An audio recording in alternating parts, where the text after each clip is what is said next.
Bonjour à tous. Dans mon projet, j'essaie de mesurer l'évapotranspiration dans une forêt boréale humide. Je le fais à une échelle locale et l'originalité de mon projet est que je vais le faire aussi à une échelle régionale. Mais pourquoi est-ce qu'on veut mesurer l'évapotranspiration? La réponse, c'est que c'est pour aider à prédire les débits des rivières. Dans l'image suivante, la ligne rouge délimite un territoire où la précipitation va aller alimenter l'eau en rivière. C'est ce qu'on appelle un bassin versant.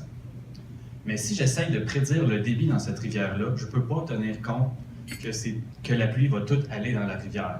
Il y en a vraiment une grande partie qui va quitter le bassin en retournant vers l'atmosphère par évapotranspiration. C'est donc dire que si je veux prédire le débit de ma rivière, je dois absolument connaître l'évapotranspiration, et il n'y a pas de meilleur moyen de le faire qu'avec des mesures directes et précises. C'est là qu'on entre en jeu. Donc, la tour que vous voyez présentement a été installée il y a 2 ans à la forêt Montmorency de l'Université Laval et elle sert à mesurer l'évapotranspiration en continu. Plus précisément, ce sont les appareils suivants qui mesurent l'évapotranspiration. On appelle ça des irrgassons. Ça mesure la concentration d'eau dans l'atmosphère en même temps que le mouvement de l'air. Avec ça, on est capable de savoir l'évapotranspiration parce que l'appareil voit passer l'eau dans ses capteurs. Des tours comme ça, on en a une centaine dans le monde. C'est une méthode qui est extrêmement fiable, mais elle a un problème. Elle mesure à l'échelle locale seulement. Je vais vous expliquer ce que je veux dire. Donc, je vous ai dit que l'appareil voyait passer l'eau. Il le voit dans un volume de contrôle que j'ai schématisé ici par une petite boîte rouge. Donc, comme la direction du vent l'indique, l'eau qu'il va voir passer, elle provient d'une zone en bleu ici qui s'appelle l'empreinte.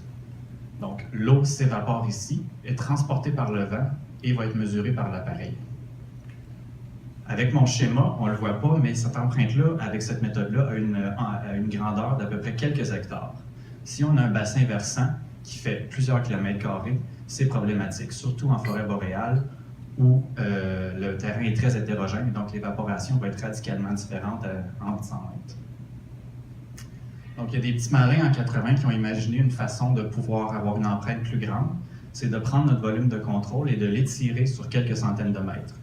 Comme vous voyez, l'empreinte est beaucoup plus grande. Ici, elle va être de l'ordre du kilomètre carré.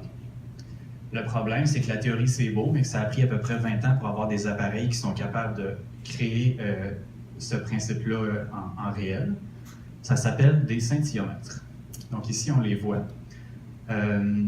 En gros, on en met un sur une tour, un sur une autre tour qui est beaucoup plus loin. Il y a un laser qui traverse entre les deux et ça devient notre volume de contrôle qui voit passer l'eau de façon étirée.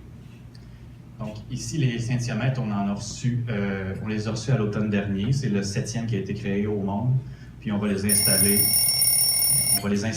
cet été à la forêt, puis ça va nous permettre d'avoir des résultats qu'on sait qui vont être très intéressants.